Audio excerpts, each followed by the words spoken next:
Existem outras questões, que é o envelhecimento normal, isso não é um processo de recaída, é o envelhecimento mesmo, só acaba sendo um problema se você começa a achar que é um problema você envelhecer.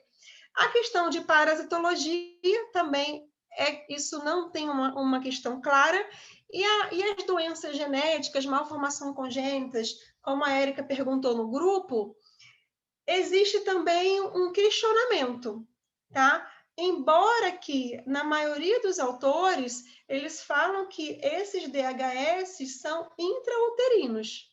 Então, a maioria acontece ali, né, numa fase muito precoce da gestação, tá? Como, por exemplo, a questão de síndrome de Down. Existe uma questão de audição, pode ser brigas familiares, pode ser um som na rua, um som de britadeira, e questões de motricidade, questões que a mãe estava passando situações ali que ela queria sair, não podia sair daquela relação, ou brigas que estava passando e não conseguia sair. Então, existe uma relação sobre isso, mas é algo que ainda não é tão claro, embora todos eles falam sobre a questão dos DHS intrauterinos. Então, a gente acaba voltando sempre para o mesmo ponto. Uma das questões mais importantes que nós temos que ter ideia para a gente e para o outro é a questão dos medos. Então, uma pessoa que ela está com medo desesperador, não adianta você falar assim, olha, não adianta ter esse medo, por que você tem esse medo? Você dialogar com a mente da pessoa.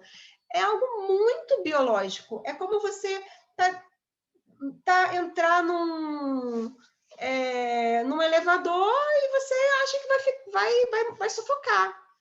É um medo visceral.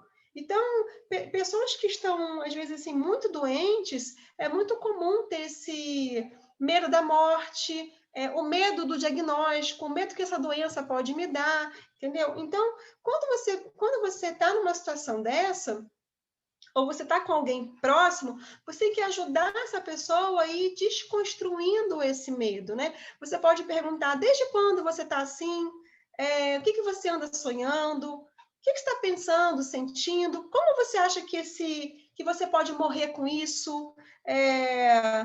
O que você está disposto a fazer para poder se salvar? O que você está disposto a fazer para poder ganhar a sua vida?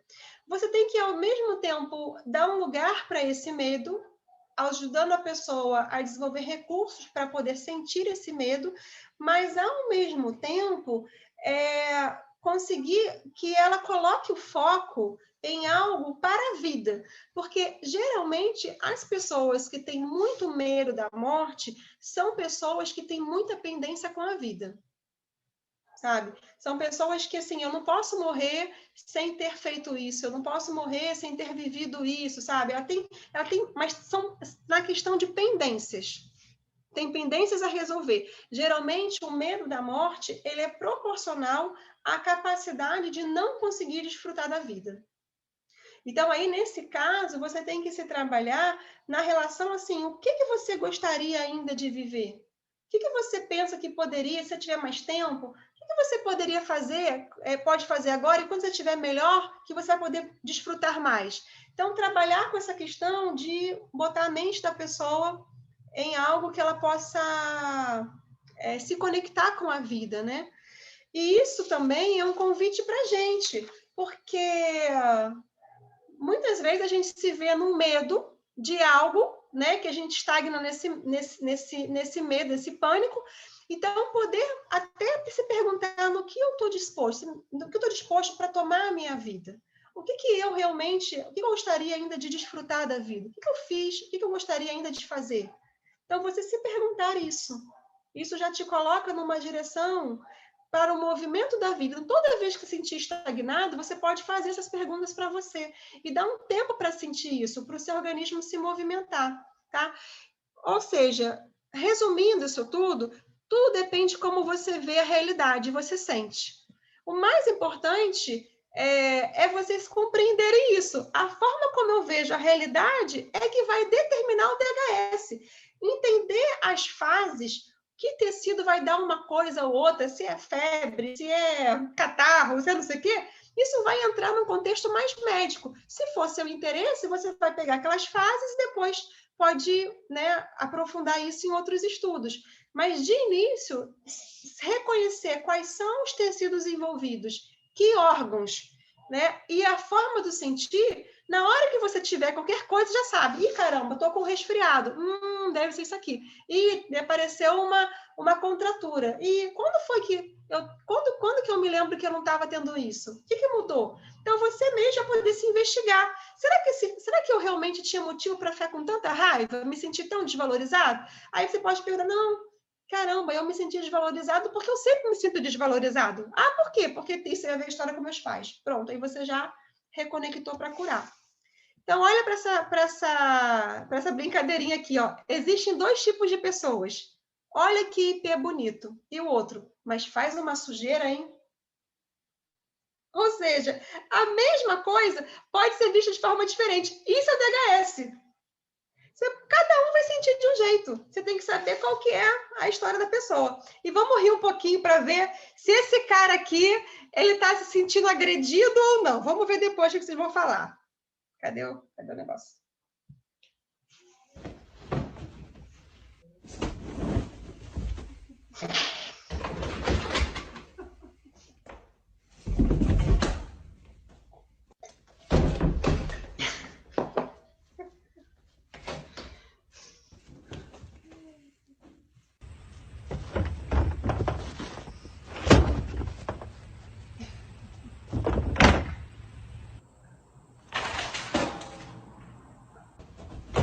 Quem já fez isso um dia, hein?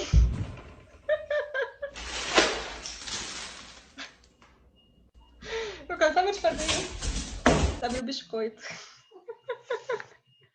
Então, esse aqui, ele tá sentindo que o limite dele tá ultrapassado, né? Já ultrapassou o tempão, né? Tudo alguém falar qualquer coisa, ele vai se sentir agredido. Então, aqui é exatamente o que eu falei. Vai falar com ele, tem que chegar lá igual assim, bem igual gatinho, assim, de levinho. Senão, já vai ser o suficiente para ficar agredido. Ou seja, relembrando aqui, na questão de mesodermo antigo, aqui começa a atuar a questão da lateralidade, tá?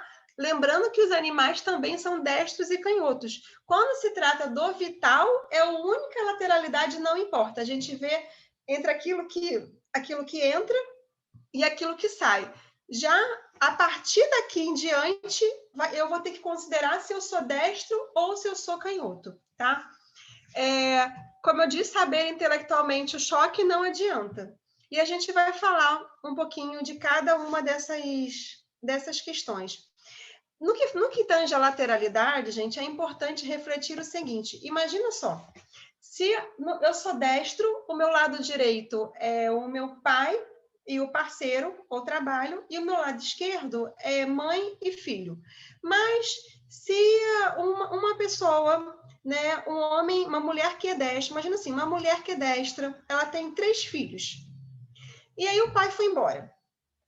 O filho mais velho dela, né, o filho mais velho destro, ele acaba assumindo o papel, como quando o filho vai embora, quando o pai vai embora, geralmente o filho mais velho acaba assumindo o papel de marido da mãe, né? Isso é muito comum, né? Ele começa a tomar conta da mãe, não como filho, como se fosse o esposo dela, né? Ele acaba assumindo, e se a mãe não perceber, ela aceita isso.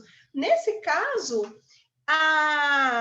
o lado direito dele, que é o pai e o parceiro, se ele tiver algumas questões relacionadas a esse tema, ele vai afetar o lado direito, porque a mãe dele é o parceiro. Então, se ele tiver assim, umas questões, fiquei com raiva da minha mãe, né?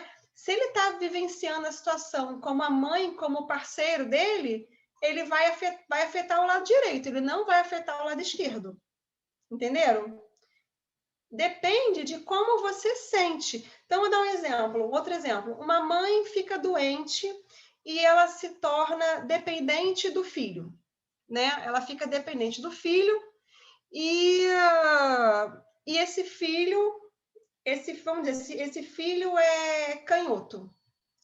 O canhoto é o contrário. Então, no destro, o lado direito é pai, parceiro e trabalho, e o lado esquerdo é mãe e filho. No canhoto, o lado direito é que vai ser mãe e filho. E aí, esse filho que é canhoto, começa a cuidar da mãe, Então, ela vai se relacionar com a mãe como filha. A mãe não é mãe dela. A mãe é filha dela. Então, ela vai afetar o lado da mãe, que vai ser o lado direito. Ficou claro? Vocês compreenderam? Hã? Não? Então, cadê? Deixa eu ver aqui vocês aqui que eu não estou vendo. A lateralidade, para o endoderma, não importa a lateralidade. A gente falou na aula passada. A partir de agora, no mesoderma antigo, no mesoderma novo, no ectoderma, a lateralidade é importante. Então, eu tenho que saber se eu sou destra, se eu sou canhoto. Se eu sou destra, o meu lado direito é pai, parceiro, trabalho. Se o meu eu sou, e aí o meu lado esquerdo é mãe e filho. No canhoto, ele muda, tá? Mas eu posso, se eu tenho um conflito com o meu pai, né? E eu não, e aí na relação de filha com pai, eu vou ter uma manifestação do meu lado direito, porque é com meu pai, eu sou destra, então é naquele. Mas vamos dizer que o meu pai ele fica doente e eu tenho que cuidar do meu pai. Aí o meu pai não tá mais como o meu pai. Se o pai fica tão dependente, corta, né? Pai, não é com você que só uma ideia. Se acontece isso, o meu pai vai ser o meu filho, porque eu tenho que cuidar dele como filho. E aí, ao invés de eu manifestar algo no meu lado direito, eu vou manifestar no meu lado esquerdo. Entenderam? Então, vai depender de como eu lido. A mesma coisa se eu tenho um cachorrinho. Se meu cachorrinho, para mim, é meu filho, então eu sendo destra, eu vou afetar o meu lado esquerdo, porque é o meu filho. Então, aí vai depender do tema, né? Aí vai depender do tema, se é agressão, se é a perda de um filho, se é a separação, a gente vai entrar no contexto do tema. Num contexto geral da lateralidade, eu tenho que ver qual é a relação que eu tenho com essa pessoa. Não basta saber, eu estou me relacionando com meu pai, então é pai, parceiro, trabalho. Bem, como essa pessoa se relaciona com seu pai? Como ela funciona dentro do sistema familiar? De repente, ela é pai do pai. De repente, ela é mãe da mãe. Como que ela é? De repente, o irmão, ela tá ali, não ela está sendo mãe do irmão. Então, você vai ter que olhar qual que é a questão ali. O corpo, ele dá um alarme, mas vai depender da forma como eu me relaciono, tá? Ok? Então, o mesoderma, dessa parte do mesoderma antigo, ele tem essas estruturas. A glândula mamária, a pleura, peritônio. A glândula mamária, pleura, peritônio e pericárdio são as capas. A capa do pulmão, a capa que tem na barriga, a capa que tem no coração. São essas faces. E a pele, a parte profunda da pele. Então, aqui vocês depois vão ler em casa, mas é só um resumo do que já está do que a gente vai olhar aqui. Outra coisa importante é essa questão da pele. A pele, ela é o maior órgão do corpo. É através do tato que eu percebo o meio. Né? Lembra que a gente falou no início? Através do contato com o meio, através da minha pele, eu vou entendendo quais são os meus limites. Então, através desse maior órgão do corpo, né? Órgão interno maior é o intestino, mas no contexto geral, a pele é o maior órgão do corpo. Ela vai trazendo essa percepção do meio, né? Os receptores vão recebendo essa informação e a gente vai fazendo a nossa interpretação do mundo. Então, a questão da pele, como ela é o contato, é muito importante para a pele reparar os vínculos, restabelecer novas formas de conexão e contato para uma vida mais plena. Então, cada vez que a gente vai se abrindo para mais contato e mais conexão com o nosso corpo e com o outro, você vai acordando a parte do corpo. Você vai acordando aquela parte que estava guardada. E a natureza da pele é criar uma cobertura, é uma proteção para o nosso corpo, né? E aqui é interessante, assim, né? Quando a gente olha essas imagens, olha para essas 3 imagens e vê qual que você se identifica mais. O que você vê quando você se olha no espelho? Você critica? Você vê defeitos? O que chama a atenção? São as imperfeições? Ou você vê as marcas ou você vê as marcas do rosto como etapas da vida de aprendizagem? Você gosta das imperfeições que o seu rosto já tem, com as marcas que ele já tem? É interessante essas questões de pele, porque quando a forma como eu me olho, se eu me olho de uma forma que eu já me critico, eu não preciso de nenhum agressor. Eu mesmo já estou me criticando. É como eu olho, já fico assim, eu tava aqui, eu já olho e fico, sabe? Ai, como é que tá meu cabelo? Ai, tá muito grande. Ai, a gente não olha assim, nossa, que legal, sabe? Olha a pessoa que eu sou. Não, a gente já vai apontando os defeitos. E quando você tem um processo na pele, então, que você vê, você fica se criticando. E quando isso acontece, isso já é um passo para o mesodermo antigo. Lembra, mesodermo antigo é integridade. É como eu me sinto em relação ao meio, agredido ou não. Muitas das vezes, o próprio agressor somos nós mesmos. Nós mesmos nos agredimos ao olhar. Então, gostaria que vocês agora fechassem os olhos um minutinho. Deixe seu espelho próximo de você. Respira grande, solta. Se coloca na posição do seu corpo. Centre-se em você.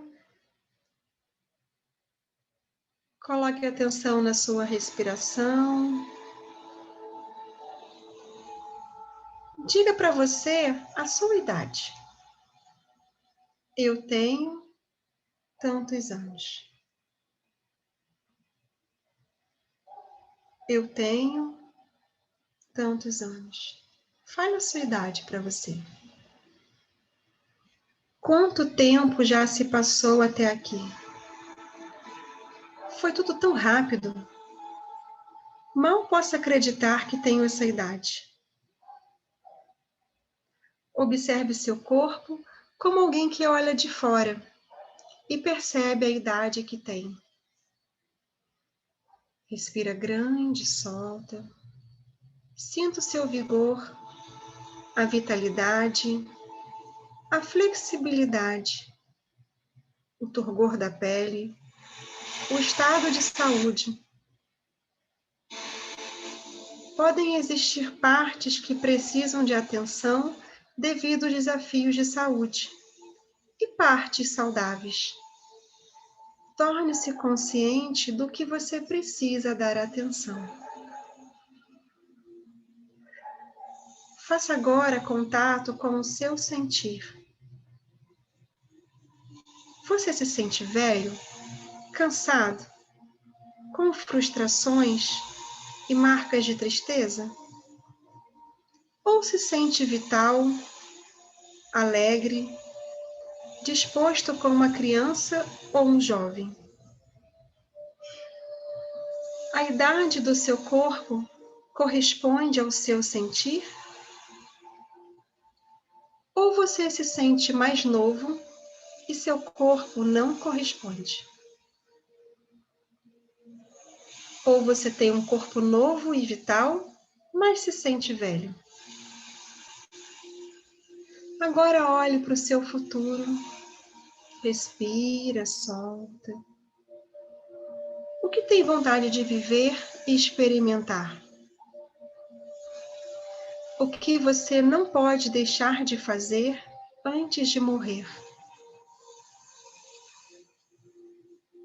Que experiências gostaria de nutrir na sua bagagem da alma? Agora observe o seu corpo e seu sentir.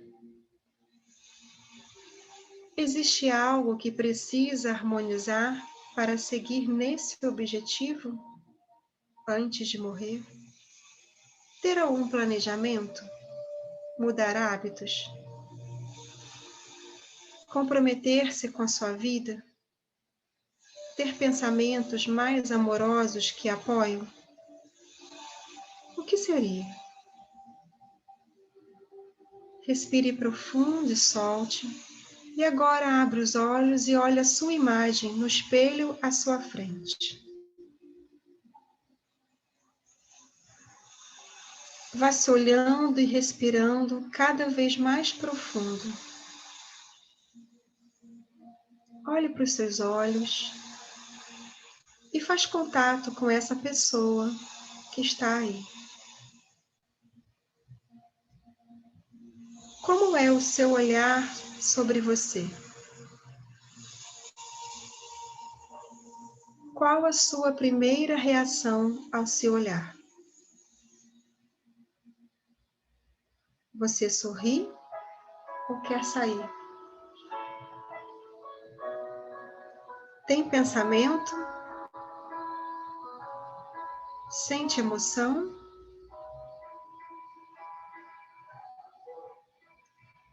Olhe para as marcas do seu rosto.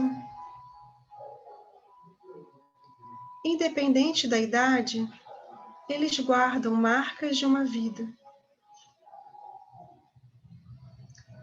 Você se orgulha dessas marcas? Você olha para elas como espelho de suas etapas vividas?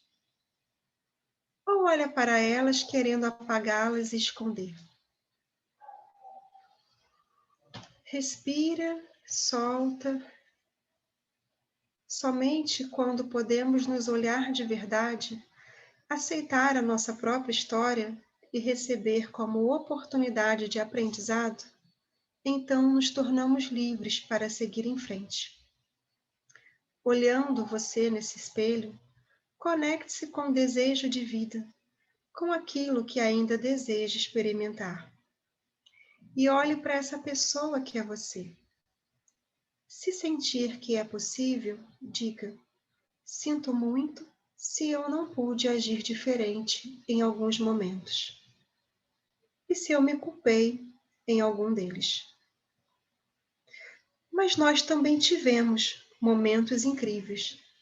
Lembra daquele dia? Deixe sua mente trazer uma boa lembrança. Sinta a sensação e a emoção dessa lembrança. Eu me orgulho de você.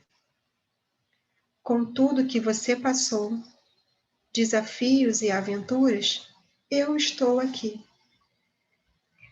Agora, cada vez que eu olhar para você, para seu corpo, farei com mais amor, com mais respeito e mais cuidado. Suas marcas E é por isso só me que lembram o que eu vivi.